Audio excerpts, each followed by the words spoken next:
Bienvenidos y gracias por conectarse con el peso del peso, este espacio donde compartimos cada semana diferentes temáticas económicas en el canal Telemedellín. Comenzamos. El consumo de proteínas se ha aumentado a lo largo de los años, siendo la carne de res la más consumida en Colombia después de la carne de pollo.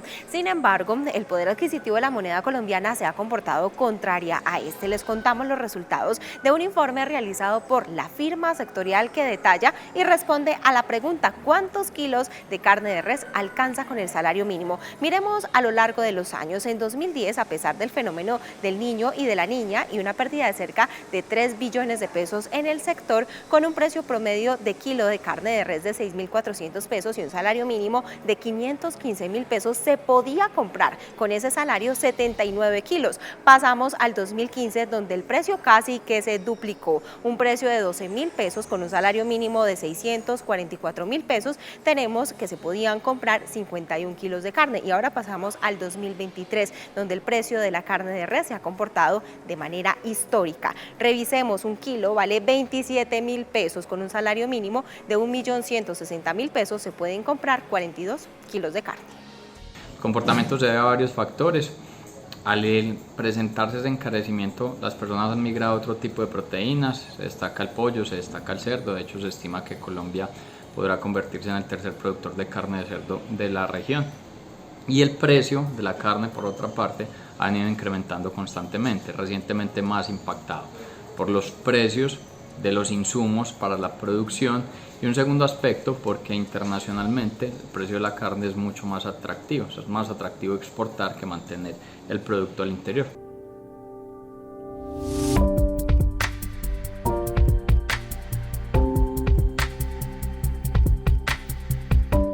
Preste atención al tema que vamos a trabajar a continuación. Aunque tiene varios años de expedida, la ley de insolvencia económica para personas naturales es poco utilizada en Colombia por aquellos que dejaron de cumplir con sus obligaciones. Una de las razones principales es el desconocimiento. Por eso quisimos hablar hoy en El Peso del Peso con Beatriz Arango. Ella es abogada experta en ley de insolvencia económica. Le vamos a preguntar cómo se realiza este proceso. El trámite de insolvencia económica es un trámite que realmente se encuentra desde el Código General del Proceso año 2012, pero empezó a regir desde el año 2013. El desconocimiento es casi que total. Cantidad de personas estaban presupuestadas para este proceso, para que lo conocieran, para que se acogieran, pero realmente pues ni las entidades financieras ni el mismo Estado le va a hacer publicidad a un trámite donde lo que se busca es cambiar las reglas que se tienen establecidas en los créditos bancarios, ¿cierto? Entonces digamos que eso es gran parte del desconocimiento. ¿Qué se tiene presupuestado en ese momento? No, pues mi intención con estas entrevistas y con estos espacios es dar a conocer esta figura, que la gente sepa que se puede someter a este trámite y que tiene unas ventajas impresionantes para el deudor. En 2022, la ley de insolvencia económica para personas naturales en Colombia cumplió 10 años de existencia. Según diferentes análisis, indican que un 55% de las personas que han accedido a la ley de insolvencia en estos 10 años han podido llegar a acuerdos con sus acreedores, mientras que un 45% han tenido que declararse en quiebra sin ningún tipo de acuerdo. Precisamente continuamos preguntándole a la experta Beatriz Arango sobre cuál es el proceso que deben conocer detalladamente las personas que quieran acceder a la ley de insolvencia para personas naturales. El proceso, lo primero es saber que está enfocado a persona natural no comerciante. ¿Esto qué significa? Primero, que la persona debe tener deudas mínimo con 2 entidades, pueden ser financieras, cooperativas, personas naturales o hasta las mismas entidades del Estado, ¿cierto? Como impuestos, prediales, fotomultas, cualquiera de ellas. Lo segundo es que debe tener una mora mínimo de 90 días en por lo menos la mitad de sus créditos para poder acceder a la figura y entender que está en una situación de insolvencia. Eso es lo primero. ¿Cómo funciona esta figura? Esta figura funciona a través de una solicitud, no es una demanda, es una solicitud que la persona presenta con una serie de requisitos que trae la norma para poder acogerse a ella. Y en ella vamos a encontrar 2 etapas. La primera es una negociación. En esa negociación lo que se hace es una primera oferta conforme a la situación actual del deudor, no como yo tenía establecido los créditos con los bancos, sino como ahora los puedo pagar. Y entramos en una oferta, contraoferta o propuesta de pago por parte del deudor y de los acreedores, donde tratamos de buscar un punto común, pero que sea viable, que realmente la persona pueda cumplir con ella. En ese caso sería maravilloso, porque hasta ahí el proceso es muy corto, en 1, máximo 2, 3 meses ya hemos terminado el trámite y la persona queda cumpliendo su acuerdo conforme al término que haya establecido con sus acreedores, con una única cuota para todos conforme a unas calificaciones de esos créditos. Y esto es lo que pasa cuando a la persona no le da la capacidad económica para poder acogerse a los acuerdos anteriormente mencionados. Pasamos a la segunda etapa, que es la liquidación patrimonial. En esa liquidación patrimonial lo que nosotros hacemos es decir, definitivamente no pude llegar a un acuerdo, voy entonces ante el juez civil de la ciudad donde el deudor se encuentra domiciliado, y lo que hacemos es liquidar el patrimonio. Entrego lo que tengo, no tengo nada, alguna cosita tenemos el celular, tenemos un anillo, tenemos cualquier cosita que entregar, y el Estado lo que hace es que a través de ese juez sale una sentencia donde se vuelven naturales esas obligaciones. ¿Qué quiere decir naturales? Naturales quiere decir que esas obligaciones ya no me las van a poder cobrar, sino que quedan como en mi honor, en mi conciencia, pero legalmente es como si no existieran, como si me las hubieran perdonado. Durante esta década que ha estado en funcionamiento la ley de insolvencia económica para personas naturales en Colombia, se han logrado acuerdos por cerca de 1,2 billones de pesos, pero ¿pueden esas personas volver a recuperar su historial crediticio y salir de las centrales de riesgo? Esto nos explica la experta. Por supuesto que sí. Lo primero es que las centrales de riesgo, seguramente yo ya voy a estar registrado en mora. ¿Por qué? Pues porque si tengo una mora de mínimo 90 días, pues ya debo tener un reporte negativo. Pero es muy bonito porque entonces con este trámite lo primero que hace el operador judicial, que es aquel negociador, es que me reporta en centrales de riesgos para que sepan que yo ya no estoy en mora, sino en búsqueda de un acuerdo de pago. Si paso a la segunda etapa, que es la liquidación patrimonial, también se reporta eso a las centrales de riesgos, y al finalizar con la sentencia sale un reporte donde se le informa a las centrales que ya no hay deudas ni hay obligaciones. Entonces la persona queda otra vez para empezar desde cero su vida financiera y crediticia. En 2022, cerca de 3.000 colombianos hicieron uso de esta ley. Esto representó un aumento de 37% comparado con el 2021, pero se esperaba que esta ley tuviera más acogida. ¿Por qué no lo ha tenido? Esto responde. Por la misma falta de publicidad de la norma, o sea, el desconocimiento de esta posibilidad para los deudores es inmensa, no se ha encontrado espacios como para dar a conocer la figura, y además estos trámites tienen costo. Entonces digamos que son dos situaciones: primero el desconocimiento y segundo el costo de los procesos, que dependerá del costo también de lo que yo deba. Es decir, entre más grande es la deuda, pues los costos procesales también aumentarán, porque los costos de las audiencias tienen unos valores. Si me voy a liquidación hay que pagar un liquidador, el liquidador tiene que asumir unas notificaciones y una publicidad. Entonces esto también genera unos costos dentro del proceso que muchas veces el deudor no tiene con qué pagarlos, pero siempre hago la aclaración de que es mucho más fácil pagar el proceso con todo y los costos que pagar realmente lo que la persona adeuda. Entonces digamos que son esas dos situaciones que se presentan. Después de entender un poco más sobre este proceso, es momento de hacer una breve pausa en el peso del peso. No se muevan, ya volvemos con más de la actualidad económica.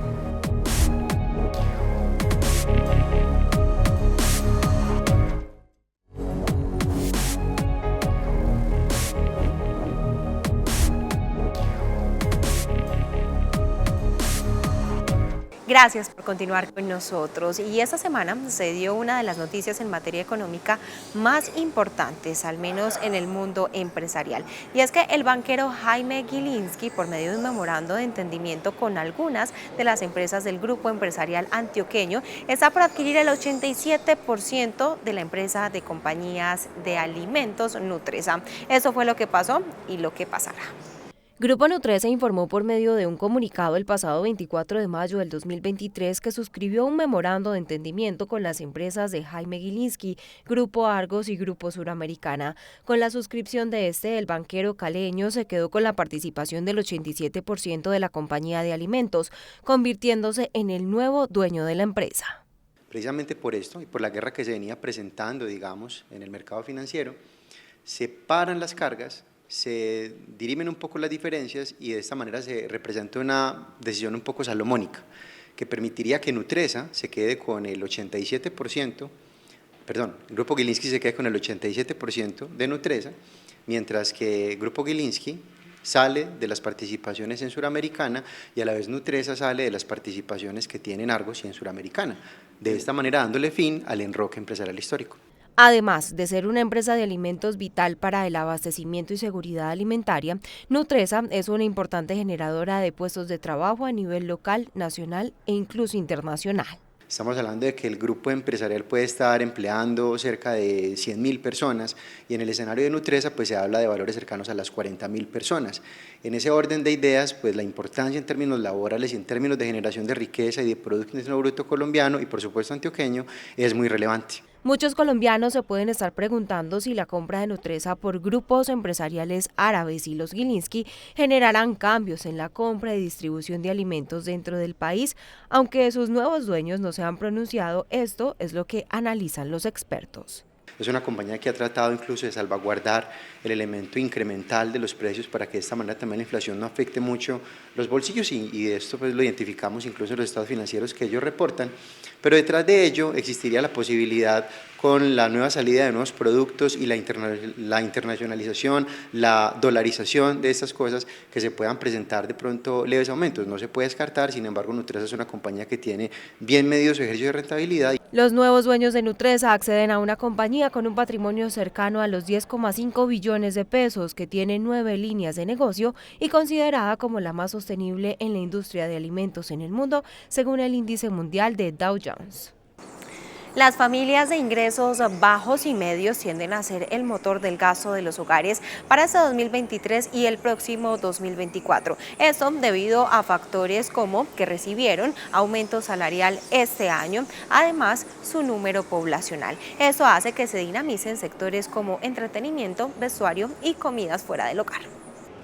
El gasto de los hogares en Colombia en el 2023 se está ajustando, según la firma de Consumo Radar. Esto se debe a que en los 2 años anteriores las familias se anticiparon a compras antes de que muchas categorías subieran en su precio.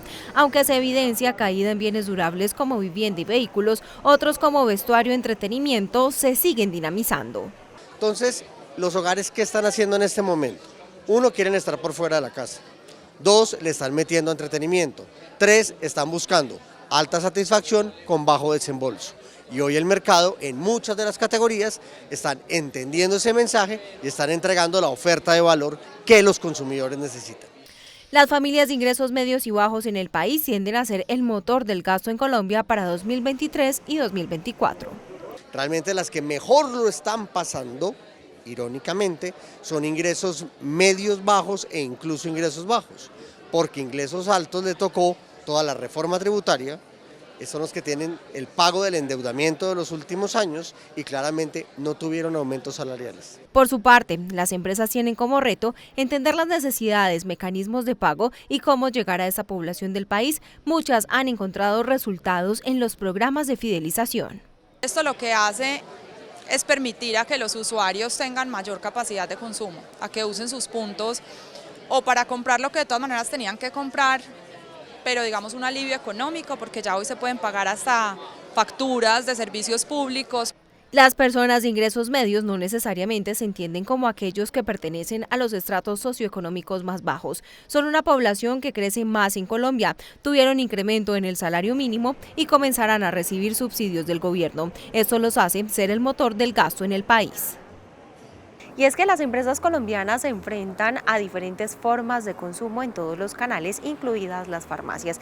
En 2022 aumentó en un 84% los colombianos que compraron en droguerías. Las empresas colombianas se enfrentan a nuevas formas de consumo en todos los canales, incluidas las farmacias. Durante 2022, un 84% de los hogares en el país compraron en droguerías, un aspecto que ha beneficiado estos canales, en el que las personas han optado por la omnicanalidad y la frecuencia de compra creció en un 7%. El hogar combina en promedio 10 canales de compra en todo el año para llevar categorías de consumo masivo. Adicional, el comprador en Colombia está desafiado porque la inflación y el rol de las farmacias en el mercado de consumo masivo se vuelve fundamental para seguir fidelizando compras. Durante el 2022, las canastas que evidenciaron un crecimiento importante fueron cuidado personal en un 34% y aseo personal, que ha incrementado en valor un 20%. Estas últimas están siendo de gran importancia para las farmacias y las droguerías. La droguería de barrio se convierte hoy en día en el aliado de los padres jóvenes de clase media en estrato 3, con el gasto más significativo en categorías como pañales y fórmulas infantiles. Por el otro lado, la droguería de cadena se convierte en el aliado de los hogares pequeños. Las droguerías de cadena son un canal que llega al 29% de los hogares colombianos, en donde su ticket promedio pasó de 15.800 pesos en 2021 a 29.649 pesos en 2022. Por su lado, la droguería de barrio llega al 81% de los hogares colombianos. Su ticket pasó de 15.700 en 2021 a 28.500 en 2022. Según la Asociación Colombiana de Venta Directa, en Colombia hay 2 millones de personas que se dedican a esta actividad, donde un 84% son mujeres. La venta por catálogo, se ha consolidado como una buena forma de ganar dinero extra. El mercado colombiano de las ventas directas en Colombia ha tenido aumento en los últimos años. Según cifras de la Asociación Colombiana de Venta Directa, el país está entre el top 15 mundial en cuanto al crecimiento de esta industria.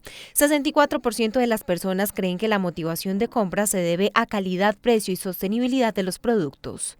En Colombia tenemos cerca de 2 millones de personas dedicadas a esta actividad. Yo me atrevo a decir incluso que son familias que se benefician de esta actividad, de las cuales el 84% son mujeres. Y de esas mujeres, digamos que tenemos todos los rangos de edades universitarias, pero una gran porción son esas señoras que tienen bajo su responsabilidad el cuidar la casa. Las dinámicas de crecimiento de este sector han sido impulsadas dentro del país al ser una alternativa económica de alto impacto, generando así una opción para los colombianos de incursionar en modalidades complementarias para la generación de ingresos adicionales. Cerramos el 2022 con ventas alrededor de los 6.9 billones de pesos. Eso implica un crecimiento del 8% versus el 2021. Como tú lo mencionas, digamos que se ha vuelto una actividad que permite esa dinámica de la economía actual. Y en esos momentos en donde de pronto los 100 pesos del año pasado no alcanzan para lo mismo este año, esta actividad le permite a las personas completar ese ingreso adicional.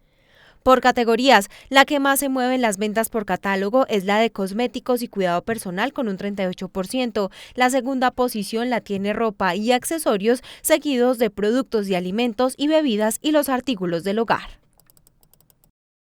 Diferentes aerolíneas han reportado incrementos considerables de vuelos hacia China, esto debido a 2 factores. Uno de ellos, la reapertura de ese país hacia los turistas internacionales, y también el incremento que se ha dado en turistas de negocios hacia ciudades como Pekín y Hong Kong.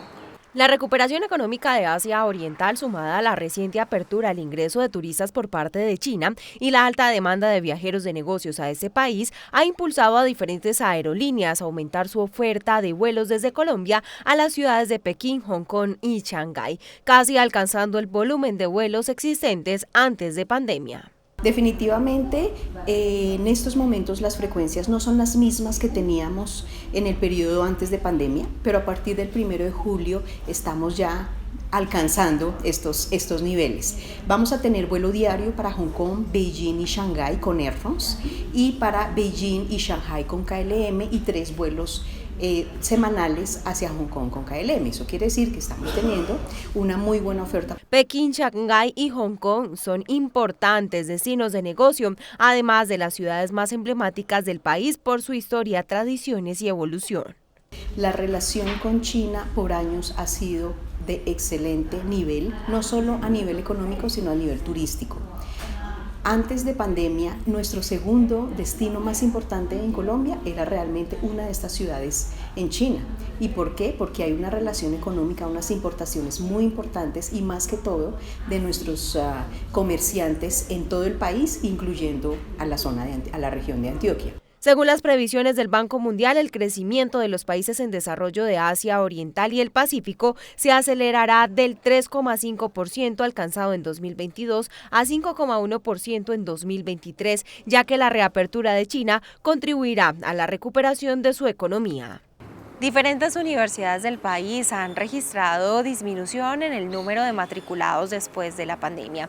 Un estudio realizado por Fincomercio aseguró que siguen siendo las familias de estratos 1, 2 y 3 quienes actualmente tienen menor oportunidad de ingreso a la educación superior. La escasez de recursos económicos es una de las problemáticas. La falta de recursos económicos, las desigualdades sociales, las barreras geográficas, falta de orientación y apoyo e incluso la brecha digital son principales dificultades que enfrentan actualmente los estudiantes en Colombia al momento de acceder a educación superior. Desde Fincomercio se realizó un estudio que identificó algunos aspectos claves que alejan a los jóvenes, especialmente de estratos 1, 2 y 3, a las carreras universitarias. Primero, escasez de recursos económicos. Segundo, montos elevados en las matrículas. Tercero, falta de respaldo familiar. Cuarto, desilusión por los salarios de la posible profesión. 5, altas tasas de desempleo en la posible profesión. Sexto, prefiere trabajar y no tiene tiempo para estudiar. Y séptimo, creencia de que será muy difícil emplearse en lo que les gusta. Una de las razones por las cuales creo que los jóvenes no están estudiando hoy en día es básicamente la relación tiempo-dinero.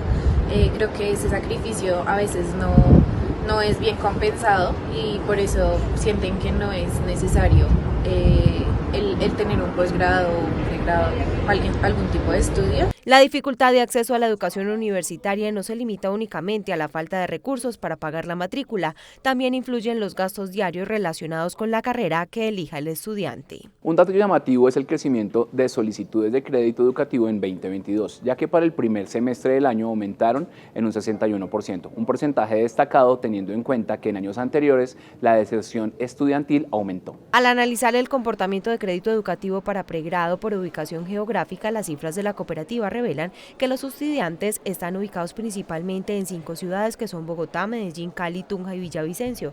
Respecto a la edad en la que los colombianos solicitan financiación para pregrado, están quienes tienen entre 16 y 24 años con un 39%. Actualmente, 86% de las solicitudes de crédito son para programas de pregrado. Y escuchen esto, 64% de los empleadores colombianos reportan dificultades para contratar talento calificado. En los últimos 2 años, la escasez de talento en Colombia ha estado en ascenso. Luego de haberse ubicado en 61% en 2022, este fenómeno, que además es global, presentó un aumento y en lo corrido de este año ya afecta al 64% de las empresas en el país. Así lo reveló la más reciente encuesta de escasez de talento en Colombia 2023, realizada por Manpower Group. Salud y ciencias de la vida, transporte, logística y automotor son las industrias a las cuales más se les dificulta encontrar talento. Ante esta situación, las organizaciones están planeando invertir en sus empleados más que nunca. El 83% de las empresas está mejorando y capacitando su fuerza laboral actual.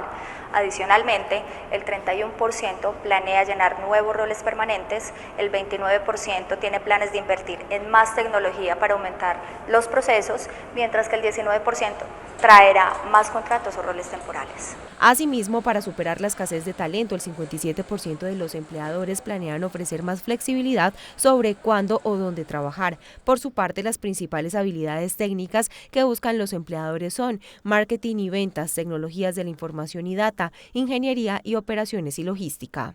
El top de las habilidades blandas más codiciadas está conformado por la resiliencia, la adaptabilidad, con un 28%, el pensamiento crítico y análisis con un 27%, la iniciativa, confiabilidad y disciplina con un 26%, al igual que la colaboración y la capacidad para el trabajo en equipo. La escasez mundial de talento alcanza un máximo de 17 años. Casi 4 de cada 5 empleadores en todo el mundo informan que actualmente tienen dificultades para cubrir puestos vacantes. Gracias por conectarse con El Peso del Peso. Recuerden, nos vemos todos los sábados a la 1:30 de la tarde por el canal Telemedellín.